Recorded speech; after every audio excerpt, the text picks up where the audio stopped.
people are always like to me, like, you do too much, you do X. And I'm like, yeah, but at least I'm addicted to running.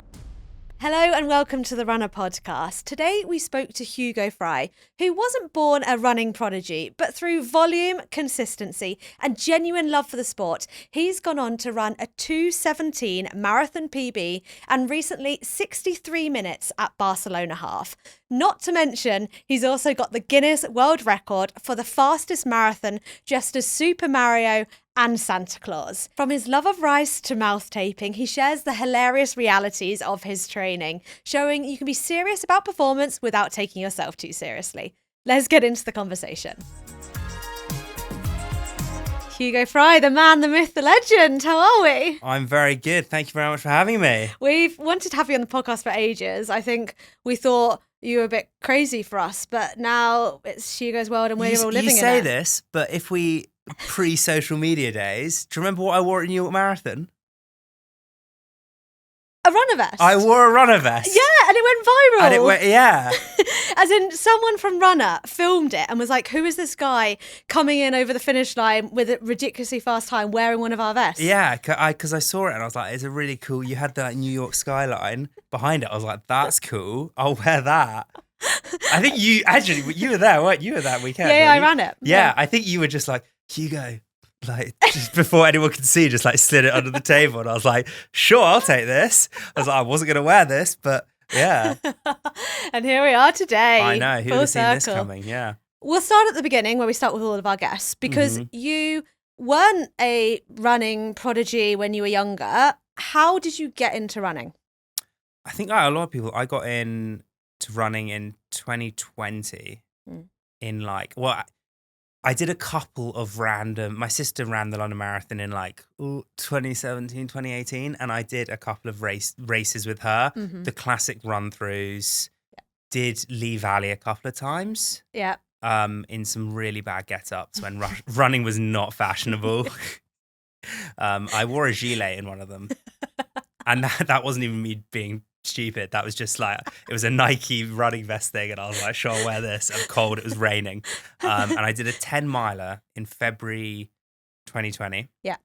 And it was like pissing down rain, horrible. And I was like, oh, this is fun. But again, not really sure why I signed up to this. I was trying to get into fitness. I did like post-university, doing a grad scheme. I got a bit out of shape. So I was trying I did a bit of CrossFit, I did a bit of F45. Name a brand of like fit Barry's, tried that, did everything, and then nothing was really clicking. And so COVID happened. It kind of hit at a really good time for me. And then everyone was doing that, give 5 to NHS, nominate 5 and do 5K. Did that. I dropped a 19:45. Which is actually really impressive for someone who's never really ran. And we live quite close to each other. So you know that like, the run from basically where you live and then to like Hyde Park. Yeah. And then all the way to the bridge in the Serpentine. Yeah. And then I ran there. It was an awful route. That's what I'm trying to say. It was awful. And then did like a loop of the Serpentine. And I remember finishing and like I posted it and a couple of people went, that's really good. And I was like, sure. And then for the next couple of months until May, I just went out and ran. It was usually like I was really worried about getting arrested. What? Because you know how you were only allowed an hour outside? So I was like, I'm only going to go for an hour. The police will get me. They're like timing me. They're standing outside my flat. And so I was like, maybe they'll look on my Strava and see I went out for longer. I wish I was joking. I'm not. And so I basically see how far I could go in an hour. Yeah. And I basically just did that until like May. And then there's that Wings for Life. Red Bull, yeah. And I did that, and that was the first ever time I did a marathon.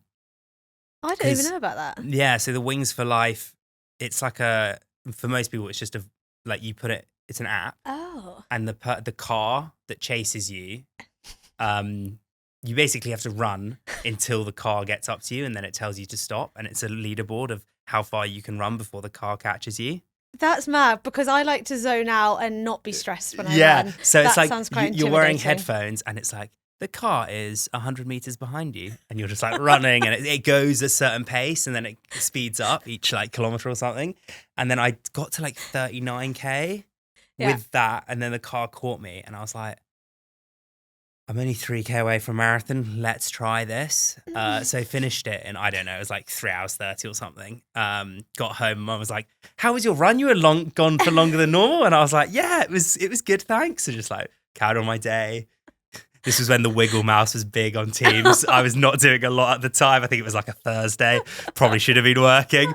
And then, so did like just carried on running. Yeah. Then Brighton was my first marathon. Okay. And to be honest, like I did Brighton and thought, that's cool, done a marathon. Yeah. Let's like find another challenge. Like at that time, I feel like in 2021, running was not it wasn't what it is anywhere near what it is today. It wasn't cool. And you just went back into the office and they're like, how was your weekend? I was like, oh, it was good. They don't do anything. I was like, I did a marathon. Like, oh, that's cool. Yeah. No one asked about time. Nobody understood marathons. Yeah. And it was just kind of like, cool. And then my mate messaged me a couple of weeks later being like, you're the only person I know who runs. I've got a place at London Marathon. Do you want it? And it was in the October because of the dates. And I was like, sure. So then I did it and I did 2:52. What year was that? 21. October 2021. Yeah. And then again, I was kind of like, there didn't seem to be anything more because I never thought I'd be like a elite or anything. I was just I don't know what's next. But everyone was like, well, you like running. Boston's really iconic. Like my sister obviously went to uni in Boston. So it was like, you should go and do it. It'll be really fun. And I was like, sure, I'll do Boston Marathon. Like having no idea about like the law around Boston or how amazing it was. Applied and got in. And then like just from then on, it's snowballed a lot. Yeah. And then 2024 September, I did 2:19:58 at Berlin. Okay, there's a big jump between those last two races. Yeah. That's like 3-4 years of hard work. Yeah. But like at a crazy trajectory, and you just so blasé said you like got down to 2:19. Yeah. But I think, hearing what you're saying there and knowing you as a friend, it sounds like you were just intrigued by running, in it for the adventure, and at the same time you could see progress and you were like, I want to get a little bit better every race. But that's literally still what you do now. I think you still do it for quite a lot of fun and you still want to get a little bit better each time. Yeah, for sure. I mean, I think the thing that I think our generation really likes running because it's all about I don't know if this is a really bad take, but I think it's really hard to see progress in a lot of areas at the moment in life. Like I was on the career ladder. It was really hard to progress. It's, in most circumstances, if you live in London, it's hard. You can't really buy a place. Yeah. I don't think there's many areas of most people's lives in our like 20s to 30s where you're seeing loads of progress and it seems fair. Yeah. And running is one of those sports where if you put in more effort, you will see results. Like you might have a couple of bad races, but you will, if you put more work in, you will see the results. And that gets really addictive, I think. And you just see your times getting slowly chipped away. And I think the marathon's the popular one at the moment. But even if it's just doing like couch to 5K to start with, you might start with a 50-minute 5K, but you might get down to 25 minutes and that would be super cool. And you can see that progress. And it's something to be like really proud of. Yeah. And it's like quantifiable progress as well, having an actual number that you can see rather than like a feeling within you that, self-doubt creeps in and you're like, is this even real? Like the numbers are there. Like I used to go to the gym and lift like weights and stuff. I remember at uni and I was like, you just look in the mirror, you're like, I don't know, am I improving? I just like, there was no progress. Whereas now it's like so easy. Yeah. You put in the work, you can see the results. And like, that's what I think is super addictive. And people are always like to me like, oh, you probably like, you do too much, you do X. And I'm like, yeah, but at least I'm addicted to running. Like I'm sure there are many downsides to it, but there were so many. I've got an addictive personality. I'm sorry. Like, so your 1 hour of exercise in lockdown. Yeah. Did you ever think that in 5 or so years down the line, you would almost be able to do a half marathon in that hour? You just ran 1:03 at Barcelona half at the weekend. Yeah. So we want to get to this point of how you did that. Mm-hmm. You mentioned your 2:19 marathon. Do you think a 1:03 half or a sub 2:20 marathon is like your proudest running achievement so far? Good question. I think I'm very, very bad, and I think you're the same as well. I'm really, really bad at acknowledging my accomplishments. Like, I'll do something and I'll just be like, what's next? I'll never like comprehend how good. And I did look at like my result on the weekend and think like, I've just done equivalent of doing 4 back-to-back 15-minute 5Ks. Like, I couldn't break 15 in the 5K for literally 2 years. And then I've done 4 back-to-back. Like, that's crazy. I think my biggest accomplishment's definitely California International Marathon in December when I got 2:17. Just after the year I'd had, I I honestly thought I was washed. I did Berlin where I got 2:19, and I felt not cheated. That's not the right way to say it, but I was coming off the back of an injury, Yeah. and I didn't have a huge block for that. And everywhere online was like 2:20 for the amateur is the biggest achievement. Like there's no other, like in running, like getting a 2:20 is crazy for an amateur. And I remember doing it and I'm feeling like I didn't work that hard for it. Like I didn't do that much. Like I was just coming back off an injury. The big half, like 4 weeks before, was my first proper run back from injury. I wanted to have like felt like I'd done a really good block, worked really hard, and then done a 2:19, because then it would have felt like overall like more, I don't know, something that I'd really worked for. Yeah. So when I did it, it was kind of anticlimactic. But then this time when I did CIM and got 2:17 after, I'd gone to Kenya literally a year ago in March. I'd worked really hard there, then done London, and unfortunately the wheels fell off.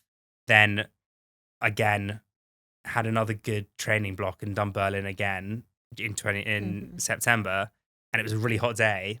I was really proud of getting 2:22, but again, it wasn't. I hadn't PB'd again, and so I was like, I've spent the whole year, especially putting loads of stuff out on social media. There's just an additional pressure, and so finally doing CIM and getting 2:17, it felt like, okay, there's the breakthrough.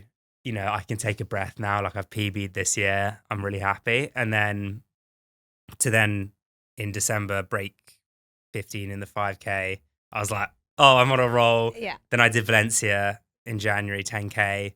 I got 29:37, and everyone was like, what's going on? And then I think this Barcelona, everyone was like, you're on a hot streak. Yeah. And I have worked really hard in the last month. I do think you saying you didn't work hard enough, obviously me being on the sidelines, we could see all the cross training you were putting in whilst injured. And we can definitely talk about that because obviously, injury can happen to anyone, and you managed to do the most you could with the cards you had, not being able to run at the time. But as you said, you were on a roll. Recently, you've been getting PB after PB, and you have been training for years. What do you think has changed recently for you to suddenly make this big jump and be on the trajectory you're now on? Yeah, I think for a long time you can get away with doing, most of my training, the type of running I like doing is like long, steady work. Now, steady means just so many different definitions of what steady actually means. I still don't know what steady means, but what I'm talking about is like you feel like you're working, but you're not really working. You're not like really taxing your body. And I spent a lot of years doing a lot of easy mileage and a lot of like steady running, and like it gets you to a certain place. Like I was doing a lot of volume, but not. I think where a lot of people get it wrong is you do too much volume and too much intensity at the same time, and you ramp it up too quickly. Yeah. Whereas I spent a long time doing a lot of like low intensity stuff. And I think that's where I built up to, that's where I think you can get away with it until you're in the 2:30s for a guy. And then I had a couple of injuries, like famously I've had a couple of stress fractures, and, injuries do happen a lot, but I'm the first to admit, like my training wasn't the most sensible. And so I'm in December, Precision Fuel, who are one of my sponsors, have a coach that they have used and sponsored a lot. But he does like a couple of like Substacks and things like that for them. So they were like, I'll have a chat to Mario, see if you like him. And, we definitely recommend him if you're looking for a coach, because I'd kind of said that they were, said to them that I was like looking to have a bit more guidance. And then he started working with me in January. So it's been 4 or 5 weeks now. And it's, I think he's very much, I've kept the same amount of volume as I was doing previously, but very much more focused and intentional work. Yeah. Especially on the intensity side, and really pushing my boundaries. And what I've enjoyed about it is just having someone to talk to. Yeah. And hold me accountable for my BS, because he'll sometimes be like, Hugo, you didn't need to do that, and I'll be like, that's fair, I didn't need to do that. But he's also pushing out your comfort zone, because I saw on Strava you were like, haven't been on a track in a very long time, but coach says this is what I've got to do. I know, and I was doing some like horrible 400 meter reps. Like I can't remember the last time I did that. Like I just usually do. I love doing 10 minutes by 5 or something, like just like a really 3:30s pace, like very not chilled, but your heart rate's 160 max, right? And then I was doing 400s with this, and I'm like dying. I'm like, this is horrible. Why did I sign up to this? But it's definitely paying off. And for me, I think it doesn't really matter who. I honestly really believe this. I think you can be coached by anyone or anything if you trust it and you trust the process. If it's Mario, for me, I really respect him, what he's done, and I'm trusting the process. And so just putting my faith in him, and also just having a sounding board, because for a lot of years it's just been me in my own head, which has got me pretty far. But because I think we're both the same. I didn't have that upbringing in cross country or doing track at school. No one ever really told me what to do. I was kind of just Googling stuff, and not even doing much of that, and I watched YouTube, watching Ben is running and seeing he was doing this. I was like, why not give that a go? That there was no real structure. So I've definitely blagged it for a long time, but just having that accountability is I think is good. I think you're very good at the little 1% as well, like recovery. And I'd love to touch on that with you, because I've started using mouth tape, and I have laughed at you for a really long time for earplugs, eye mask, mouth tape, looking like you've been kidnapped. Not that I've ever slept next to you and seen that, but on training camps, I know that's what you do. Yeah, look, it's such a oh my god, it's such a tough sell. I remember my whoop has never been more green since using mouth tape for the last month. Yeah, it's because you get into, I think it's deepest. You get more REM sleep when you use it because you're breathing through your nose.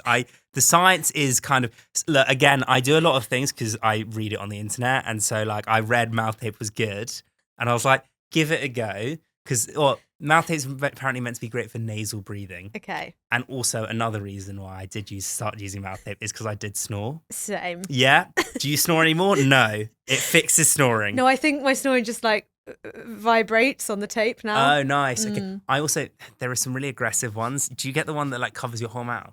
Yeah, it's in the shape of pink lips. Oh no. Okay, so I that scares me because I just use little X's because in case if you just can't breathe, and then I don't want to die in my sleep, so I use these little X's just in case. They're good. Are you sure they're not nipple covers? No, they're definitely mouth tape. It says mouth tape on the front, but yeah, mouth tape.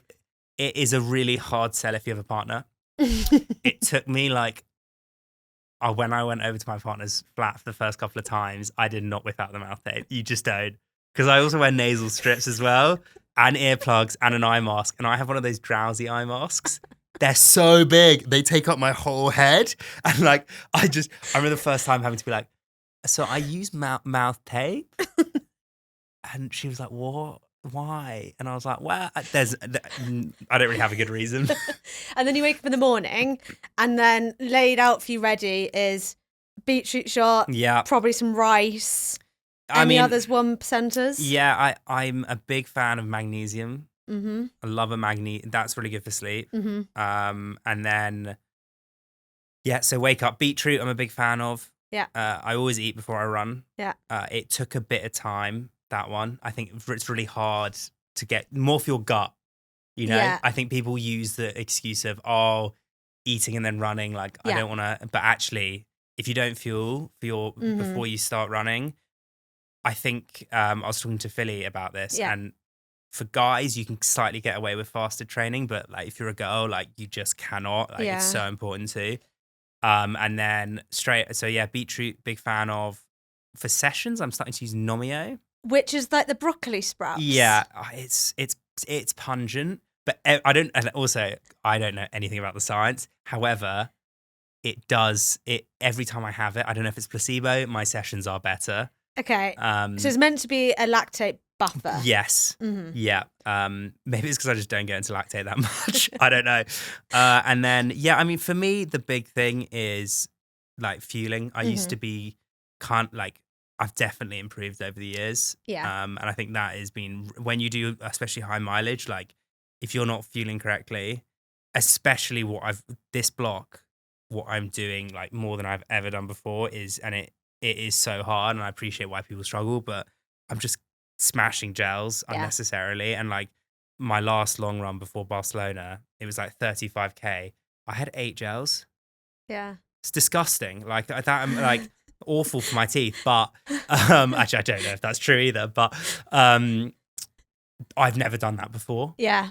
But the sessions are all improving, and I don't know why. Maybe you had the same mindset, but I used to like think it was like wasted, and like if I did a session not under fueled, but like not as well fueled, then in race day when I had it, I would be extra good. But actually, you can get, if you have a better session, then you're actually getting more gains. Yeah. If you stack them up over the weeks and weeks, then overall your overall race time is going to be better. Yeah. And also to avoid training the gut. I had to learn that too, because the olden day like advice was get into like fat oxidation. Don't build up your glycogen stores so much. You want your body to not just be using carbs, but to be using their reserves. But when you get to using reserves, your body is in like panic mode. It's probably a story I shouldn't say, but when I remember being in COVID, everyone was a bit too chronically online, and there was this ultra runner. One of the other things I really got into in lockdown, which I think got me so obsessed with running, was I was obsessed with Audible. Okay. And I listened to loads and loads of books about running. And especially a lot of the like ultra runners had released books. So I was listening to a lot of ultra guys, and there was this one guy who had a podcast, and he at the time was experimenting with a ketogenic diet whilst training. But then in the weeks before racing, he'd then go back to having carbs, because he thought that like you could get fat oxidation, or you become fat adapted, and your body would burn the fat rather than your glycogen. It was all absolute. So then I'd like started to try and like I dabbled with like a keto diet whilst training, and I was just like, what am I doing? But I think the important thing is you've got to try all these things to learn that they don't work, and actually like. Mm-hmm. There's a reason why all the pros have loads of carbs. I think the triathletes are really changing the game with how much they're fueling, and like I know there are some like bits now. Maybe they're like overdoing it, possibly, like when they're smashing like 150 grams per hour or more. Wild. I don't think runners will ever be able to do that, but you can. I'm comfortable now at 90 grams an hour. Yeah, I've got up to 100. I've done 80. And that's like, I think, really good. So just trying to like push it, essentially. I wanted to ask you, why rice? We all know you love rice, but why is rice better for you? You can talk from your own experience. Why is rice better than like oats? So I definitely had some tricky situations in the past around my stomach. My gut has not always been the best. So I think why I just started eating rice early doors, and admit, you know what? There's so many people who did this before I did it. I'm not the one who coined this, but it's because I put it online and people were like, that's so weird. And now, like, you see Phil Sessman being like, I have rice before I run. it's always been normal. But stop copying Hugo yeah, Fry. yeah. People were like, oh, and I'm like, he did it years ago. It's just he didn't post it online because he thought it'd be weird, and it is. But it's, for me, like, it sits really well. It's really fast absorbing. Like, if you're like, I actually am convinced everyone's slightly funky with gluten. Like, I know you're really funky with gluten, but like, when you have loads of bread, I don't always feel great as well. So I think it's really easy on the stomach. And the worst way for your race to go badly is if your stomach gives out. So to protect it as much as possible is like the key. And it's like, it's me now. I used to have Imodium before I ran, which obviously is terrible for you. I haven't done that for like a year, and that's like such a like not having to make sure you don't go to the loo, because also taking something like an Imodium slows your whole digestion. So then in race, when you're having gels and things, the glucose won't get into your bloodstream as quickly, and like so you're actually like really messing your body up. So yeah, I have a hot take that I probably unconsciously underfueled a bit when I first got into running because I didn't know what I was doing. That ruined my gut health, and then it made it harder to fuel before training, and I got in a cycle because then I had like stomach problems, and now hopefully I'm in a good place where I eat before every run, and I know it works for me, and rice is one of them. Yeah, well, and I think fueling's so key for the 1%. And then sleep, and just like, I love a bath, so get in the bath. You know what? Like, throw in some Epsom salts, get some Netflix on, chill. It's like great for you, and also cheap heat adaptation. That's true. Yeah. Though I tried it the other day, there's a lot of new studies saying if you have 5 baths a week for like 40 minutes. For 40 minutes at 40 degrees. So I got my meat thermometer out and stuck it in the water, and it said 42 degrees. Got in. Honestly, thought I was going to scald myself. I was like, who's done the experiment where they're comfortable sitting in this water? But anyway, I'm like pretending now that it's chilled, and I'm doing that every day, trying to, because heat acclimation is the new altitude. I think we've both got better over the years at these like 1% and recovery. For a bit of context, we actually met running. We were part of the same run club. We got into running at a similar time. One of my favourite memories is me overtaking you at Copenhagen Marathon, where I got my PB. If only now I could go and run a 2:17. Like, that was a really, really... That'd be mad. But I think the reason we were at more of an injury risk when we started is we weren't recovering, and we were trying to drink whilst training. I think that is the one thing where people go, like, it just puts you at such a higher risk. I look back at my old self and go, like, what were you doing? I like, and there's nothing wrong with drinking. Like, if you want to have it, like, blow off steam, but I think the combination of, like, I remember, even so after Copenhagen, I got my worst in that summer. I got a really, really bad injury. And it was because, like, I was going out like 3-4 times a week in summer, then also doing the same mileage. And I don't know if it's the actual alcohol, but I think it's how you sleep. You're probably not fueling as well because you're drinking probably a lot of beer. So like, and for me, like, subconsciously when I do that, I'm probably like, oh, maybe I shouldn't eat as much, like all that kind of bad toxic stuff. So I think you get in your head, and it's just this cycle. And so drinking was, I still do. And like after a big race, I'll have a good time, but I know the next couple of days I'm going to be focused. I just don't know how, like we used to do it so much. And, it was not good. It was not good. But that is a killer. I think alcohol means you're sleeping worse. You're probably not feeling as well. I think also alcohol's poison. So true. Yeah. But I hope you celebrated after Barcelona half. You did 103, which is only 90 seconds off Alex Yu's half earlier this year at Valencia half. He did 101.30. And then you saying I should be then doing a 206? That is where my mind went. Yeah. Like, your next race is Boston. Yeah.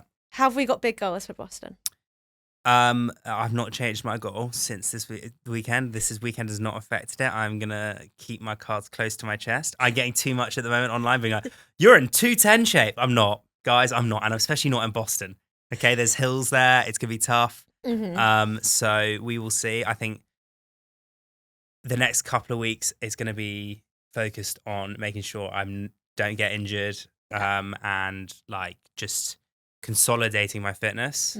I'm doing Bath Half. Cool. In March, which is the UK half marathon champs. Yeah. So the plan there is to see how long I can run at the front. Because Jake Smith told me I should do that, because he was like, "Oh, it's going to be a race." He just wants to sit behind you. And it's going to be a race, and so like you should see how long you can last. And I was like, "Sure, that sounds like a great idea." So I think 10K at their pace will get me a new 10K PB, and then we'll see. I think Boston is. I'm going there to like definitely see where I can place more than a specific time, because it is a harder course for sure. I was actually going to bring that up. I worry at the moment, we are putting, as a whole running community, there's a lot of emphasis on time, which is this arbitrary number. And I've been guilty of putting my worth on the time a clock says when I cross the line.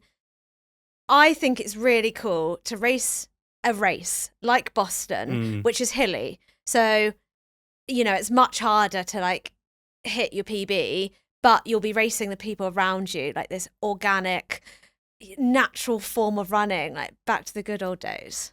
Yeah, I think I completely agree. The reason I chose Boston was for that reason, because like I think there's been a real emphasis on a couple of marathons each year, like Valencia being like the main one, where everyone's like, I'm going for like a sub-3, and then the number of people you see online who are like so heartbroken that they didn't hit this like random number that people have plucked out, saying if you get a sub-3 you're like a good runner, or like for a girl maybe it's like a 3:30. I didn't like it's just an arbitrary number, and then everyone's like really upset they didn't do well, and it's like it just go and like have a good time. And so I wanted to do Boston because I knew it was going to challenge me. It's really iconic and it's something different. I have looked at like the elite London lineup though and been like, oh, it'd been really fun to run with all those Brits. Like it's so stacked this year, and like it's going to be such a cool atmosphere, and there's so many great guys running it that I'm just like kind of wish I wouldn't have got an elite place, but it'd been fun because I definitely know I'm in that shape to like run with a lot of those like sub-elite guys who are going for the 2:12 to 2:15. I'd love to have done that, but we've made our bed. We're going to see what we can do in America. We're going to see what we can do in Boston, and top 20, 30 would be pretty cool. Yeah, if you go with the attitude that you always go in and have a bit of fun, I think you do. And with your new coach, Mario. Yeah, and Mario's going to be there with a stopwatch. Yeah, he's a very serious guy as well, which is fun. It's like, he just doesn't, So I officially announced him on my page, being like, oh, thanks, Mario, after Barca. And he messaged me on like Monday being like, yeah, Hugo, like, great work, really happy for you. Your followers are like intense. Like he's like, I've gained like 2,000 followers in the space of a day. They're gonna be so disappointed I don't post on Instagram. I love the link between Mario, your coach, and Super Mario. Yeah. Can we talk about Santa Claus and Super Mario? Yeah, bit of fun. Just a bit of fun. It's you. I've London doing I realised I got to the start line of Copenhagen Marathon in dress as Mario and realised it might not have been the best marathon to do in fancy dress, because like the vibes were not there in terms of like people got into it a little bit, but they were kind of confused about why I was doing it, and like the crowd wasn't as like. But it's like in May as well. Yeah, and it was really hot, and the beard was just a nightmare, and it kept falling down, and like the beard was too big for my face, so it kept like covering it, and then when I poured water, it stuck to me. So then I would breathe, and it would just like it was, and then I went, thank God I've been using mouth tape, so I've learned how to nasal breathe because my mouth was just trapped by this beard. So yeah, Mario was an interesting experience. Santa Claus was honestly the best day of my life, I think. So you've got the world record for the fastest Super Mario marathon and Santa Claus marathon. Santa Claus marathon. Yeah, the Santa Claus one was just like the crowd was just it was so cool, and like seeing like everyone like kids like just shouting, "Oh, there goes Father Christmas!" Like it was so cool, and people got and like London, there was like 2-3 million people watching, just screaming, and like it was so there was so many like club runners who would be like, I'd run past and then being like, I've worked all my life and I've to like get this 2:30 something, and I've just seen Father Christmas past me. Yeah. So yeah, London this year, we might be doing something else. What time did you do in the Santa outfit and the Super Mario? 2:33 for Santa and 2:26 for Mario.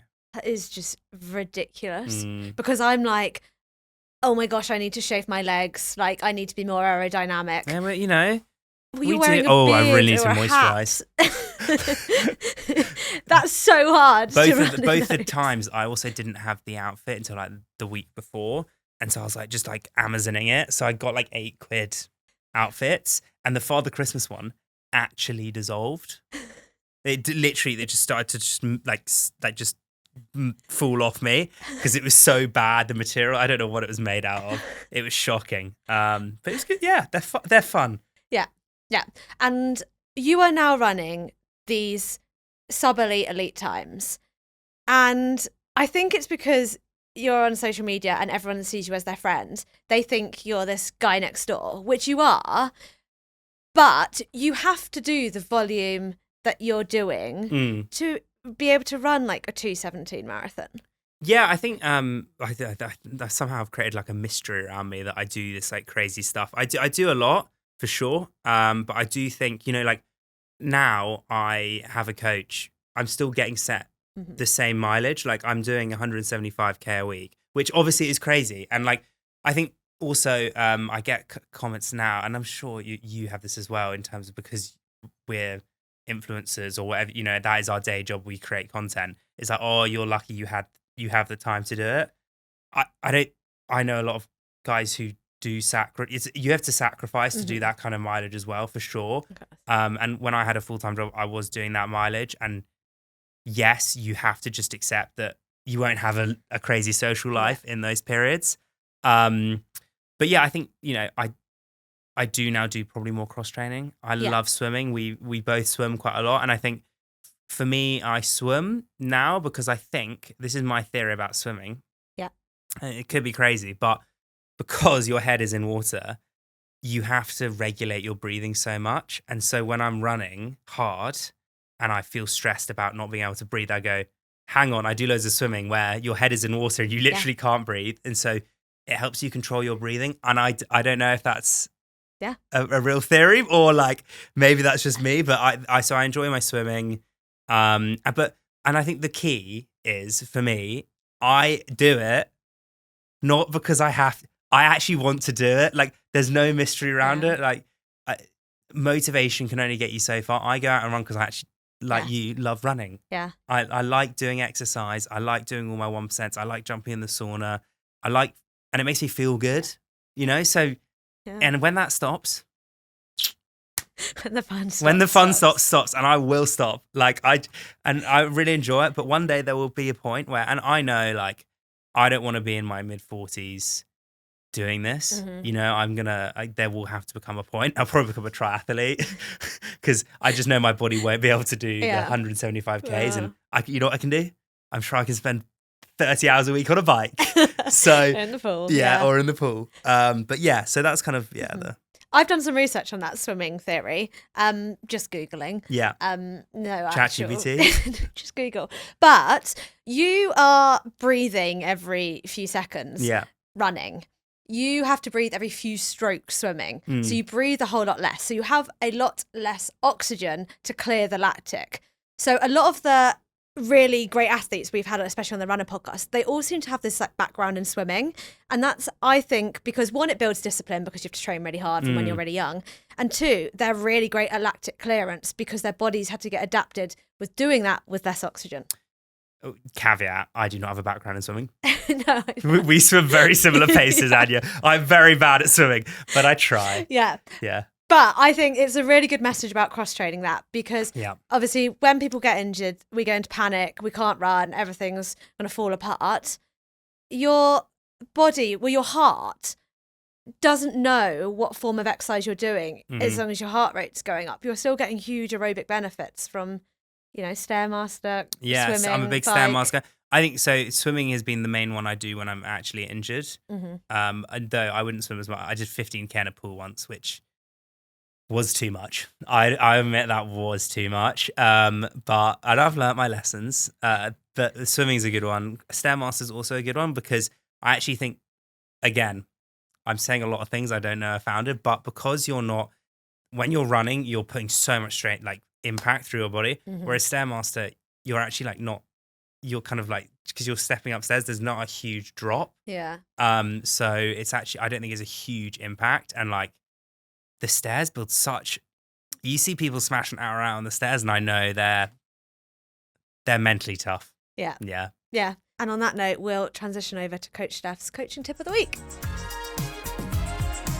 Hey, today's tip is on cool downs. These are really important. After a tough session, an easy jog and some light stretching will really aid your recovery and reduce any stiffness. Cooling down helps gradually bring your heart rate lower. It's a small investment for faster recovery so you can get the best out of your next session. Hey guys, this episode is brought to you by the Runner app, the #1 rated running coaching service worldwide. If you want to try the app today, use code podcast25 for 2 weeks totally for free. And please do remember to rate, follow and subscribe to us on your listening platform to help us climb the rankings and so that we can keep bringing you the most interesting and amazing guests. Thanks for that, Steph. Hugo, I'm going to bring us back with a discussion, and this is on ambition versus obsession. When does healthy ambition cross the line into obsession? Have you ever crossed that line? And how can our listeners who take training seriously cultivate an elite mindset without losing the balance? You've got a terrible person for this discussion. My opinion is I don't think you can be balanced if you want to really smash a goal. In terms of like, I think balance is really important, but in a cyclical year, I think balance is important. I don't think if you want to do something, if you're really passionate about something, I think there's no such thing as balance. Yeah. So, for example, with social media as one example, if you really want to succeed, I think you've got to absolutely hammer it for a good year, in order to see that first bit of growth. And once you've got a routine and once, people maybe know who you are and once, you've got the ball rolling, then you can maybe, take a step back. But to grow on Instagram, for example, I think you have to be completely obsessed with the craft as well of like learning how to do a video. And then for running, again, I just think if you're in a block, you can't have it all. You just can't. Like we were saying, you can't go out and drink and then go and do your long run on a Sunday. That's just not going to happen. So like it's making those sacrifices. And then when you've done a race, you've done really well, then you can have fun. And overall, that's how you make balance, in my opinion. Yeah.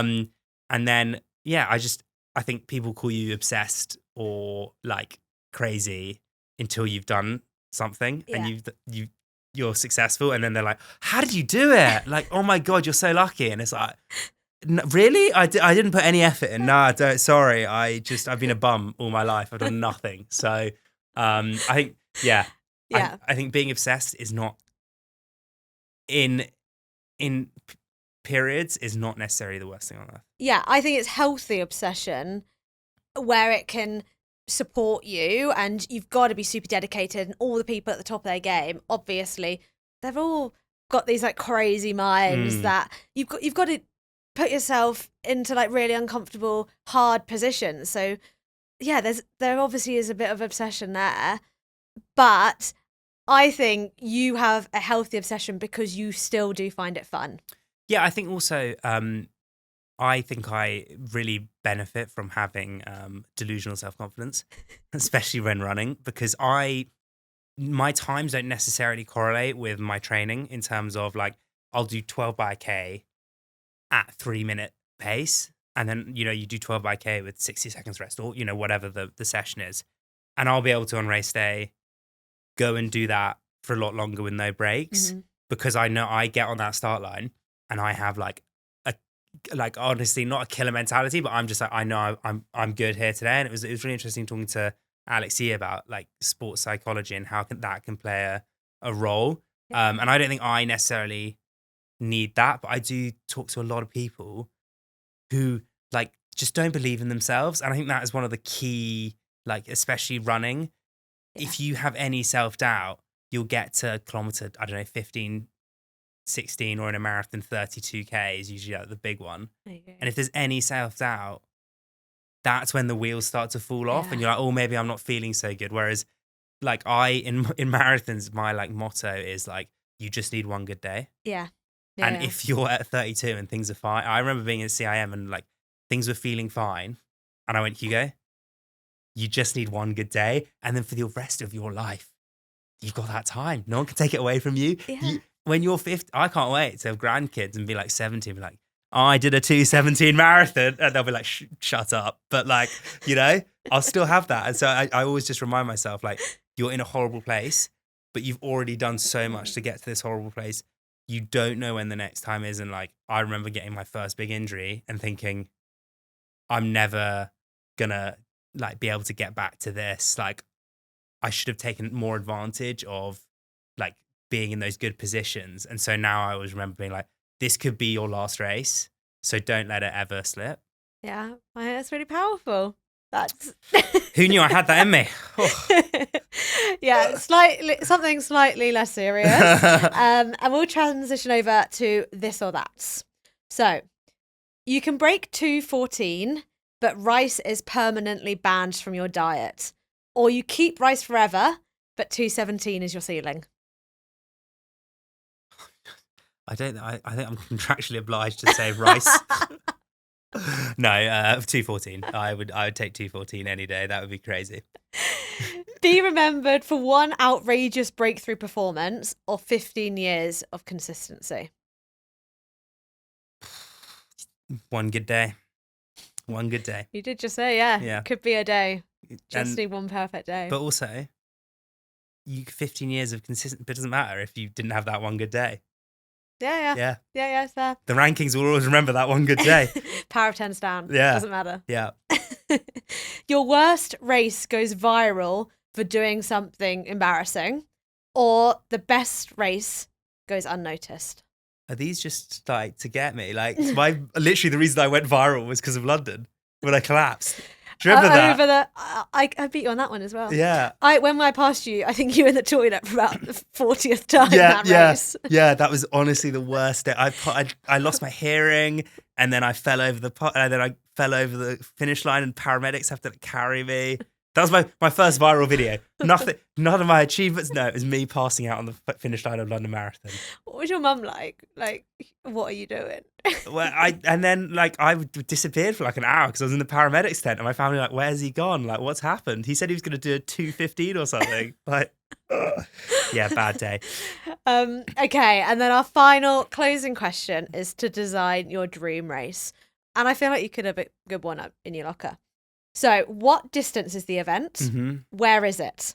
What food and drink is at the finish line? And who would present you with your award? The dream race. Yeah. So we'll start with what distance and where. We're going to do 100K around Battersea Park. Well, you'll be the only one doing that. I mean, who doesn't want to do that? And at the finish line, we are going to have just a really crisp beer. Who's we? No one else is doing it. Yeah, it's just an unreal race. We love Battersea Park. The 100K seems like an interesting distance. Though I've always been intrigued by the 24-hour race around the Battersea Park track. Yeah. I might have to do that one day just for the pure vibes. Mm. And then, a nice crisp beer. Nice. And gluten-free beer, please. Yeah, of course. Yeah. With what would I eat? I love sushi. Okay. Post-race, that is odd, but it's rice, and also sushi is just the best. That's fair. A crisp asahi. Yeah. And who's presenting me with this lovely platter? Because no medal, of course. I don't need any more. What do you do with your medals? I don't know. Oh, they're in a shoebox. Mine are just. I bought some IKEA things and they're stuck to the wall and it looks awful. But and then who's presenting me with the award? Probably Kipchoge. Yeah. What cool. a guy! I'm always. I've Would love to meet him one day. That's the dream. He's a proper inspiration. Yeah. Yeah. Well, thank you so much for chatting to us today. It's been great to, call this work. What is my life? What is our lives? This is crazy. I would not have seen this coming. No, we wish you the best of luck with Boston, and Thank we can't you. wait to follow along. Thank you very much. It's been a pleasure.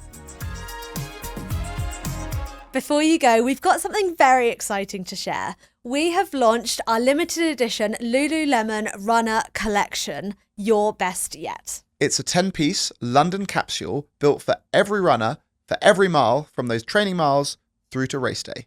Designed for both men and women, it performs both on the run and for long after you've finished. It's available now in the Lululemon London Regent Street store or online in the US and UK. It's a limited drop, so when it's gone, it's gone.